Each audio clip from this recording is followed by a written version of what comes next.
మన ప్రభువును రక్షకుడునైన యేసుక్రీస్తు శ్రేష్టమైనటువంటి నామములో మీ అందరికీ నా హృదయపూర్వకమైన శుభములు వందనాలు తెలియజేయుచున్నాను.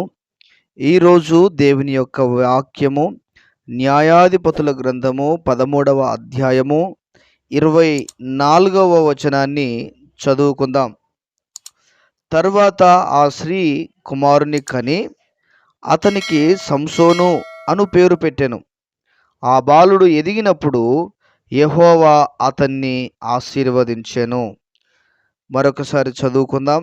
న్యాయాధిపతుల గ్రంథం 13వ అధ్యాయం 24వ వచనం. తరువాత ఆ స్త్రీ కుమారుని కని అతనికి సంసోను అను పేరు పెట్టెను. ఆ బాలుడు ఎదిగినప్పుడు యెహోవా అతన్ని ఆశీర్వదించెను. దేవుని పరిశుద్ధమైన నామమునకు మహిమ కలుగునుగాక. క్రీస్తునందు ప్రియమైనటువంటి దేవుని బిడ్డలారా, చదవబడినటువంటి దేవుని లేఖనాన్ని మనం ధ్యానం చేసుకుందాం. దయచేసి మీరు మాత్రమే దేవుని వాక్యాన్ని వినకుండా మీతో పాటు మీ బంధువులకు, మీ స్నేహితులకు, ఆత్మీయులైనటువంటి బిడ్డలకు ఈ యొక్క వాక్యమును, ఈ మాటలను వారికి షేర్ చేయండి. దేవుడు వారిని కూడా దీవిస్తాడు, వారితో కూడా ప్రభు మాట్లాడతాడు. కనుక దయచేసి గమనించండి. అంత మాత్రమే కాకుండా లైక్ చేయడం మర్చిపోకండి. లైక్ చేయడం ద్వారాగా ఇదే వీడియో కొంతమందికి యూట్యూబ్ రికమెండ్ చేస్తుంది కాబట్టి దయచేసి మర్చిపోకండి. ఛానల్ యొక్క ఎదుగుదలకు సహకరించండి. ప్రియమైన దేవుని బిడ్డలారా, దేవుని పరిచర్యలో మీ వంతు సహాయ సహకారాలు అందించవలసిందిగా ప్రభువు పేరిట మనవి చేస్తూ ఉన్నాను.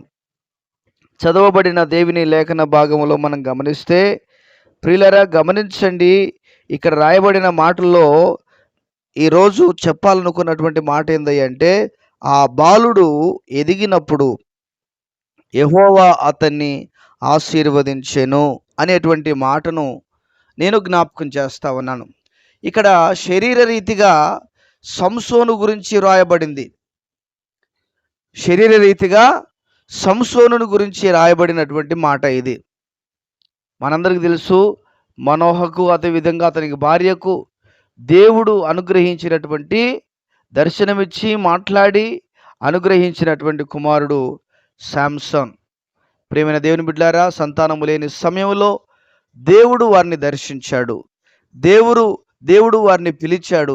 దేవుడు వారికి ఇజ్రాయేలు యొక్క రక్షణ కొరకై సంసోనును దేవుడు ఇవ్వడం జరిగింది. అయితే ఈ మాటలోని భావాలను మనం అర్థం చేసుకుందాం. బాలుడు ఎదిగినప్పుడు యెహోవా అతన్ని ఆశీర్వదించెను.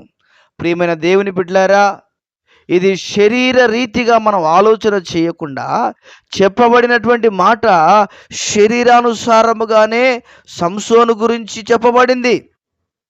కానీ ఈ మాటను మనం ఆత్మీయతలోనికి తీసుకుందాము. ఏమిటయ్యా అని మనం గమనిస్తే, ఆ బాలుడు ఎదిగినప్పుడు గమనించండి, దేవుని సన్నిధిలో దేవుని యొక్క దేవుని బిడ్డలారా, దేవుని సన్నిధిలో మనం ఎదిగినప్పుడు దేవుడు మనల్ని ఆశీర్వదిస్తాడు. ప్రియులారా గమనించండి, చూడండి, ఒక వ్యక్తి యొక్క ఎదుగుదల, ఒక వ్యక్తి యొక్క ఆశీర్వాదం దేవుని యొక్క చేతిలో ఉంది. ఎప్పుడైతే మనం ఎదుగుతామో దేవుడు ఆశీర్వదించడం ప్రారంభిస్తాడు. ఎదగడం అనగా ఏమిటి? ఎత్తుగా పెరగడమా? కాదు. దేవుని సంబంధమైనటువంటి విషయాలలో మనం ఎదగాలి. ఎలా ఎదుగుతామయ్యా అంటే, దేవుని వాక్యాన్ని చదివినప్పుడు, దేవుని సన్నిధిలో ప్రార్థన చేసినప్పుడు, నమ్మకంగా దేవుని మందిరానికి వెళ్ళినప్పుడు, భయభక్తులు కలిగి జీవించినప్పుడు మనము ఎదిగిన వారముగా ఉంటాము. మనం ఎదిగితే ఆయన మనల్ని ఆశీర్వదిస్తాడు. మనం ఎదిగితే ఆయన మనల్ని బలపరుస్తాడు. మనం ఎదిగితే ఆయన మనల్ని ఉన్నతమైన తన దీవెనల చేత, ఆశీర్వాదాల చేత నింపబడతాడు. ప్రియమైన దేవుని బిడ్డలారా, దేవుని సన్నిధిలో కొన్ని కుటుంబాలు, ఎదిగిన కుటుంబాలు ఉంటాయి, ఆశీర్వదించబడిన కుటుంబాలు ఉంటాయి. ఒకవేళ వారిని అడిగితే వారు చెప్తారు. వారి అనుభవాలలో వారిని అడిగితే వారు చెప్తారు, మేము ఇలా ఉండేది అప్పుడు, అందుకని దేవుడు మమ్మలను ఆశీర్వదించాడని చెప్పగలుగుతారు. ప్రియమైన దేవుని బిడ్డలారా, ఎదుగుదల లేకుండా నా ప్రియ దేవుని బిడ్డలారా దేవుడు ఆశీర్వదించలేడు. మన ఆత్మీయ ఎదుగుదలను బట్టి మన ఆశీర్వాదము దాగి ఉంది. ఎలాగా మనం ఆత్మీయంగా ఎదుగుతామో అలాగున దేవుడు మనల్ని ఆశీర్వదిస్తాడు.